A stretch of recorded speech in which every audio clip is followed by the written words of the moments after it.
video gonna be a little dark because the interior lights don't work in my car. My bad. I'm sorry about that. But yeah, I could probably fix that if I was parked somewhere, but that ain't really gonna work while I'm driving. And yeah, I just got off work, riding through the country, chillaxing, doing what I do. But today's video, it's just a little updates and clarifications.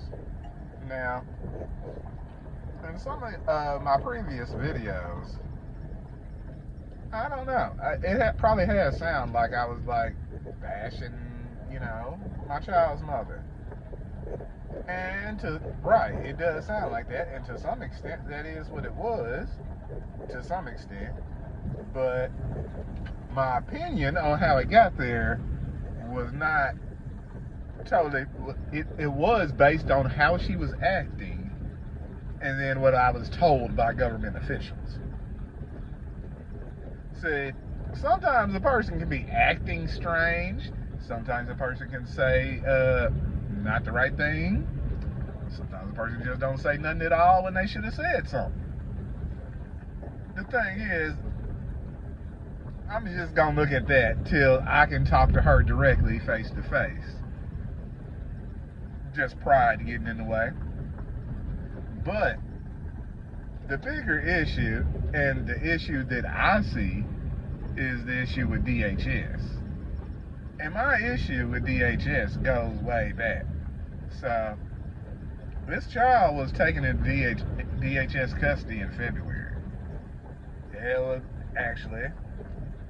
So yeah, she was taken into DHS custody in February.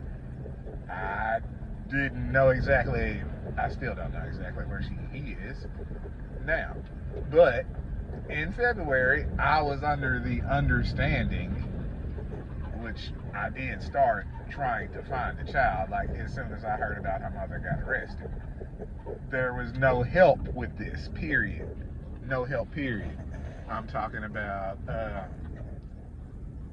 as soon as I found out she got arrested, I called the jail, the sheriff's office, the police department, just trying to figure out, like, okay, so she in jail, so where is the child? And is the child okay? Do I need to come pick up the child? What's going on?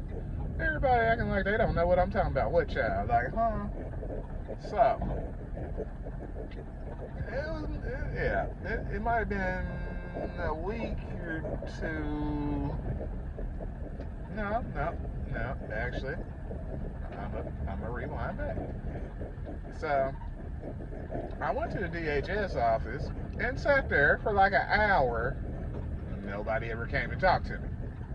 At that point, I was like, I'm not gonna find answers or figure out where this child is and figure out if she is okay, alive, whatever is going on, unless I get a lawyer.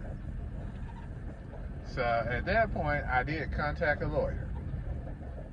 I did not pay for the lawyer right that moment because I was still trying to figure out like what is going on, but I did talk to a lawyer about rectifying the situation, like, because it's like they're kind of like blocking me. I can't figure out like where the child is and what's going on by myself.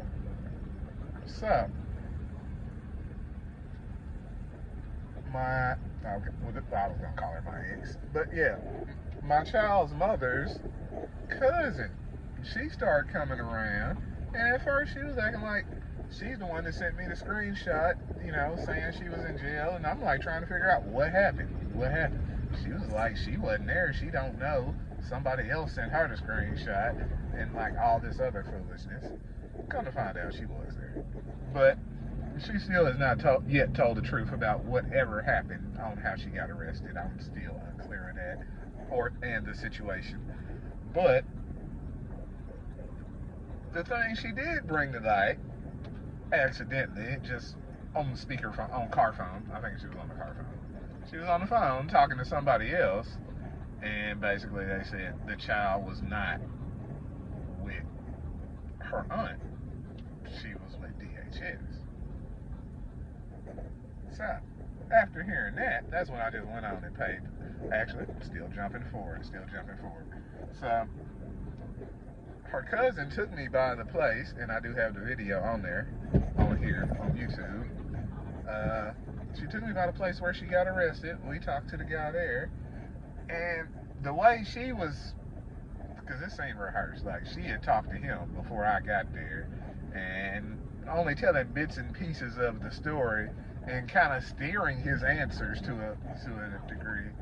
So basically, it is sounding to me like you were telling me you were a part of a conspiracy to kidnap a child. So after we left over there, I called the FBI, I called the state police, and I called Bluff PD. Because basically the FBI told me to call state police, and state police told me to call Bluff police. Yep, right. So right, that's how we got down to the levels. But I did start off with the FBI, like, it's a missing child. And, right, so like really only the local police came out. But one of the local officers, he did tell me that, you know, my daughter was safe, and she was at a special safe house, and this, that, and other. I'm like, okay, I'm glad to know she's safe, but where is she at, and when y'all gonna return her? So, he told me, like, he didn't give me, like, his name, address, phone number, nothing. He was like, you can just come pick her up if you got papers on her. Right, like we talking about a dog, but I know what he means. Like, I know what he means. But there is where the problem comes in. Because her mother basically has been the only parent, because in Arkansas, basically, if you are unmarried and you have a child, the man has no rights to that child unless you go to court to get rights. So, here comes the problem. Here's the problem. Like, this is easy to rectify, like, if the person is, like, not incarcerated. It's actually rectifiable, even if the person is incarcerated. Right, so that's what we just tried to do. Well, I'm not going to say I just tried to do this by myself, because, again, the child's mother, after me discovering the child was not at her sister's house, where I was told, and is in DHS, she told me to go ahead and file the paperwork, you know, basically, because, yeah, they're weird. They're weird, because, like, other people can get your kids without having paternity. But, like, right, I wasn't trying to be a foster parent to my own kid. I was just trying to get parental rights and just make that, like, yeah, like, it's already my kid. I've been raising this child, like, since she was born. Not by myself, because she lived with her mother. At one point, me and her mother did live together, and she lived there, too. So, like, we have all three lived together at points. And I would say, to some degree, DHS is part of the problem as to why we weren't living together. Yeah, we were probably, yeah, we ain't gonna go into the first problem. We'll just skip to the second problem, because the second problem is the current problem. Because the first problem ain't really got nothing to do with the second problem. So, on to, like, the current problem. So, my ex is incarcerated. I hired a lawyer to basically do an emergency order to get the child out of DHS custody. My lawyer said that she didn't sign the paperwork. And, okay, also, let's explain. Little asterisks, let's go backward a little bit. So, at the time in which they filed a case, the child's mother has already been transported to prison and was not in the county. Like, when she was in the county, like, we communicated pretty much every day, sometimes for, like, multiple hours in a day. You know, I talked to her on video chat, or video chat, phone calls, and you know, they got, like, the jail mail thing. So, like, yeah, we were, you know, communicating regularly. So, when she went to prison, though, everything changed. I totally lost contact with her. And aside from almost a month ago, seeing her in court, before court, I went like 4 months without talking to the child's mother, but I'm still working this case trying to get this child out of DHS custody. So we're gonna fast forward 7 months later to when we actually went to court, which would be August 25th. So we went to court August 25th, and we really didn't come up with too much in court because, you can go back to the previous video. But a DHS worker told me that the child's mother was out of prison and not trying to get the child, which I thought that was really weird myself. But, you know, I asked my lawyer, and he did insinuate. I'm not going to say he outright said, but he did insinuate that she was out of prison also.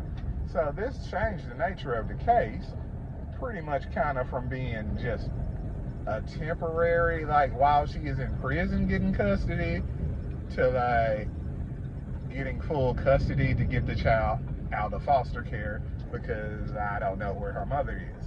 And basically, because of DHS, you made me feel for several months like the mother abandoned the child. So now I'm like coming up to the DHS, I'm like, so I was supposed to get a DNA test for this child like 4 months ago, and you all never did a DNA test.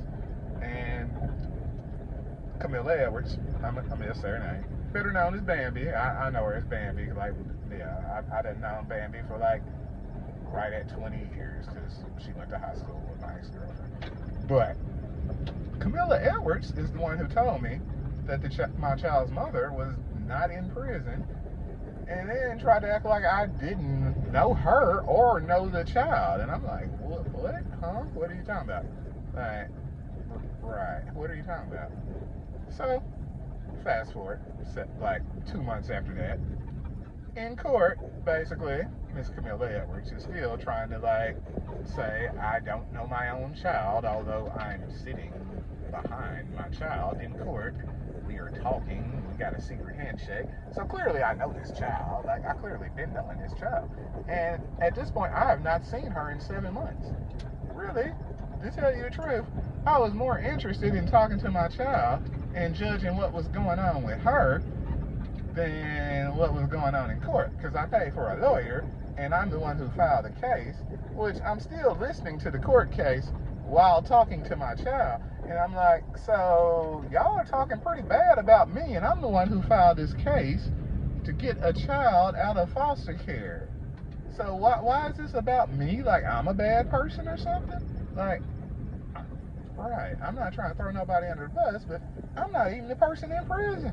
Like, y'all taking up more for the person in prison than you're taking up for, like, the other parent that's right here that filed the case to get the child back out of foster care. Okay, and let's also be clear. When we went to court, there still has not been a DNA test. The judge said, what's it called? This word messing, like FICA something. This FICA, like, almost like fictitious, but like FICA something. He said basically he was going to grant visitation based on that because I've been in the child's life her whole life and have been the only father she has known. So that was fair. And then he's still ordered to do a DNA test, which they have not done in 7 months. So after multiple emails, I did receive an email from Bambi, Miss Kamila Edwards, and it stated that basically child support could not retest me, although she stated in court, like, I did not know the mother or the child.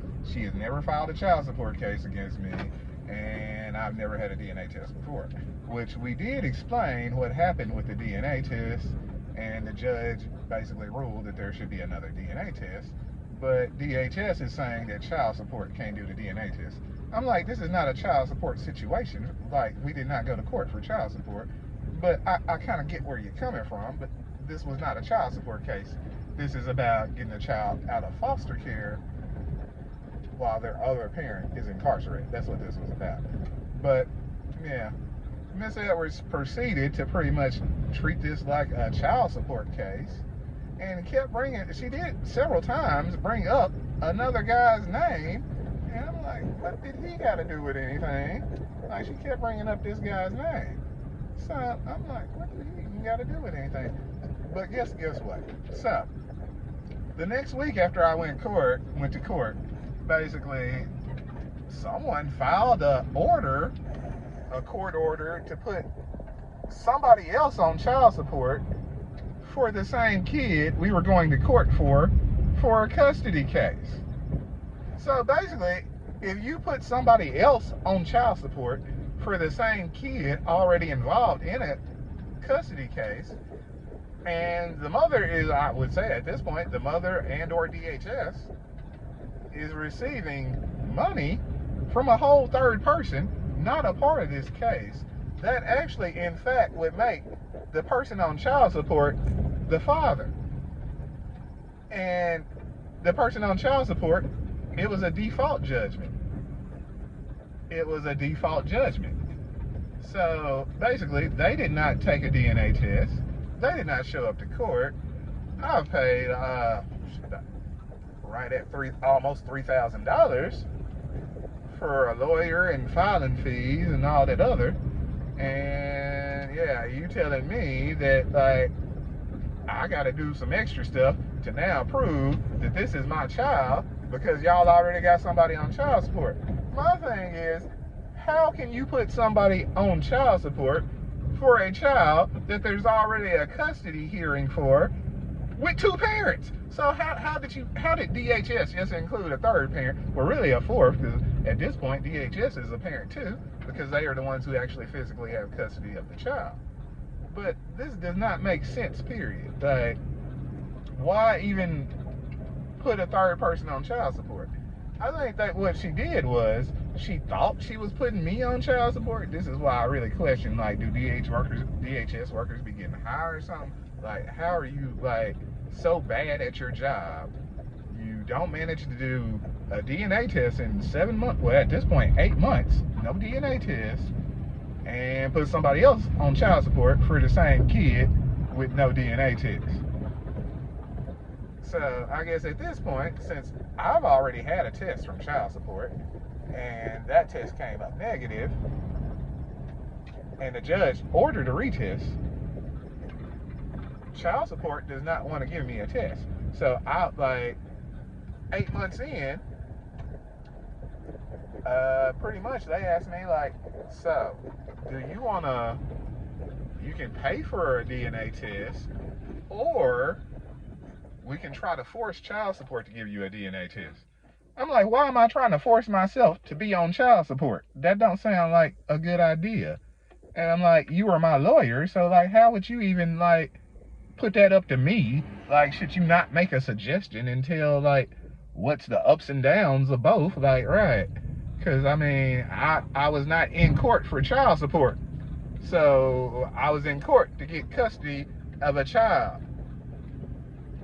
while her mother was incarcerated.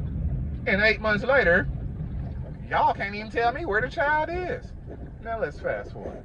So I'm like, this has been going on too long. Like, this is not that complicated to figure out.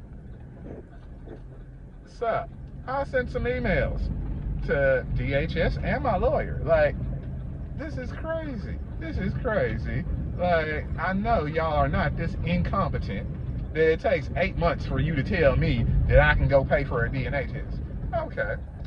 So my lawyer was like, well, if you want a DNA test, why haven't you gone to go and do one? I'm like, first off, how can I go do a DNA test if I don't even know where the child is? What I'm going to do, just put my own spit on the thing and just, let's say something that makes sense. Let's say something that makes sense. Like, first off, DHS was court ordered to do the DNA test. I ain't even worried about paying for the DNA test. That's neither here nor there. The thing is, like, how can I do a DNA test if I don't even know where the child is? Okay. And going backwards, issue with my lawyer. So when we were in court, the child's mother stated that she signed the paperwork my lawyer sent, had correspondence with my lawyer. My lawyer didn't tell me about any of this. He said he hadn't had any correspondence with her at all. He told me she was refusing to take sign the paperwork or accept the paperwork. He told me he had to subpoena the warden so she would even accept the paperwork. So I'm like, huh? But then she gets to court and she says, like, I've been corresponding with your lawyer the whole time. Like, I'm wondering what, like, huh? So, yeah, I'm like, really, what is going on? We are saying things that don't make sense. we were saying things completely opposite of each other. The child's mother is saying the complete opposite thing of my lawyer. Apparently, I don't know what Miss Kamila Edwards with DHS was smoking before she came to court.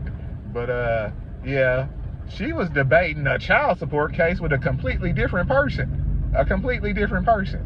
So basically, she went back to her office and put a completely different person on child support. So that would, in fact, make that person the father because they're on child support. So they have paternity. So why am I going to court to get custody and paternity of a child, and DHS just gave somebody else paternity? And my lawyer's like, well, that's not really the part we need to be debating. I'm like, okay, so since you're my attorney, tell me, how are you working for me? Who do you work for? Do you work for, like, the other dude who ain't even met the child in life, who don't probably just now figuring out he on child support? How is, right. I had to look at the dates. I can pull up the paperwork if you want me to. But yeah, I gotta look at the dates. But it was almost like maybe a week or so after the fact of me going to court trying to get paternal rights in custody that DHS just put somebody else on child support. Does that not sound crazy? So now my lawyer is telling me that basically I can go get a DNA test, pay for it myself, and if it comes out right, I might get the chance to visit my child, but they don't really see like me getting custody to begin with. Like, huh? What is we talking about? Right. I was already taking care of the child to begin with, so I ain't really too much feeling to hold back child support. And then,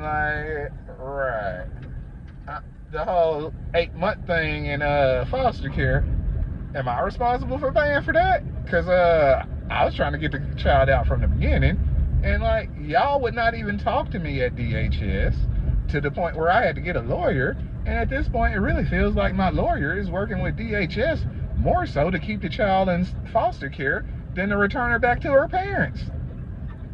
That's just crazy. That's ridiculous to me. Now, one thing that stuck out to me in court, the judge said, so is DHS's job to reunite families or break them apart? Because at this point, it looks like DHS, their only thing is about breaking up families, putting kids in foster care, and putting somebody on child support to get a check for a kid for somebody else. I'm like, huh? No, I actually want my child back. So you rather give rights to somebody who don't want the child, so you can keep the child in foster care, and foster parent and DHS is gonna collect money for the child. I thought it was about the child and not about the money. First off, this is directly you're giving preferential treatment to foster parents over the actual parents of a child. And it could be debatable if I am the parent of the child, but the thing is, I raised the child. The whole time her mother was pregnant, I was there. I knew her mother 8 years before she got pregnant. 8 years. And I've known the child her whole life. I've always, even before, it was stated that this was my child, I treated it like this was my child.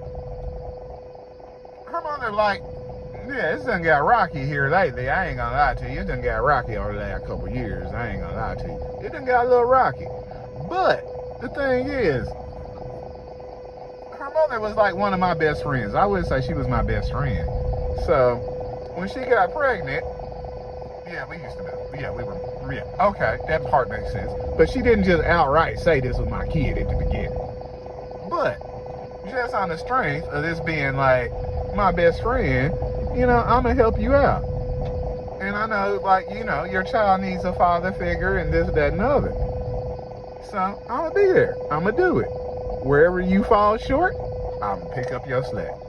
And that was just on the strength of our friendship. Now, this is okay. 5 years later, the little girl look like me, act like me, and right. So I did bring up previously with her mother, I talked about getting married. I talked about like it's got right. Cause like till you be in a situation, you don't really know how to solve situations you ain't never been in. But I ain't really know how to. There was multiple ways to go about rectifying the situation to where like I did have some type of parental rights, and I don't think she was really so much feeling that because basically as her being the only parent, like that gives her leverage to some extent, like against me. So like, right, I gotta work with her to see my own kids since we don't live together anymore, which is really not fair. Which is like,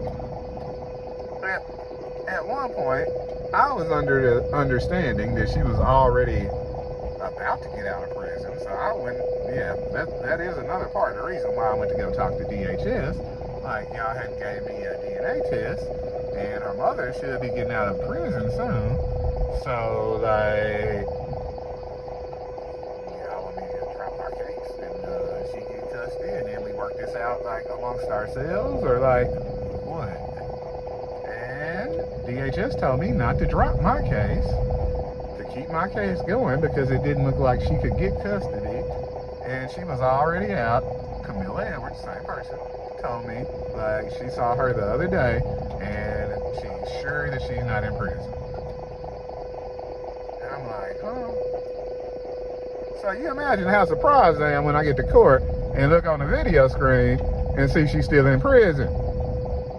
She's still in the prison today, as far as I know. Right. Because there's, like, apparently there's some restrictions in her contacting me, which I don't even know why. I don't know what the reasoning is on that. I don't know about that. Looked on the ADC website, it don't say she has restrictions. Some parts we just gonna have to figure out when we can figure them out. But clearly, like, with DHS, there is something wrong. It does not take 8 months to do a DNA test. How are you gonna tell somebody to do a DNA test themselves and they don't even know where the child is?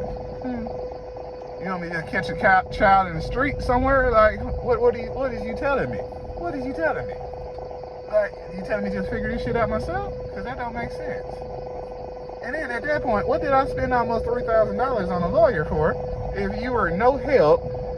And then here's what got me. Like, what he said is not even what the judge said. My lawyer is telling me some different stuff than what the judge even said. The judge said he granted me visitation. He asked the mother, did she have any issue with me having visitation? She said no. So, he granted me visitation. I've still, and almost a month later, not had any visitation with the child. And the judge said I should have visitation ASAP. The first time I saw my child in 7 months was in court. So a month later, still no visitation. Still no DNA test, but they telling me I can go do it myself, although, like, ain't nobody told me how to go about doing that in real life. So, I'm not gonna tell you how I'm gonna rectify this problem, but, like, clearly, like, I'm pretty sure there's some civil rights violations, and, like, this is not right. This is not right. Yep, at this point, yes. Call it kidnapping, call it taking kids hostage. It's just not right. It does not take this long. It doesn't take, like, all this. And then how you gonna put a whole third person as a parent in the middle of a custody case?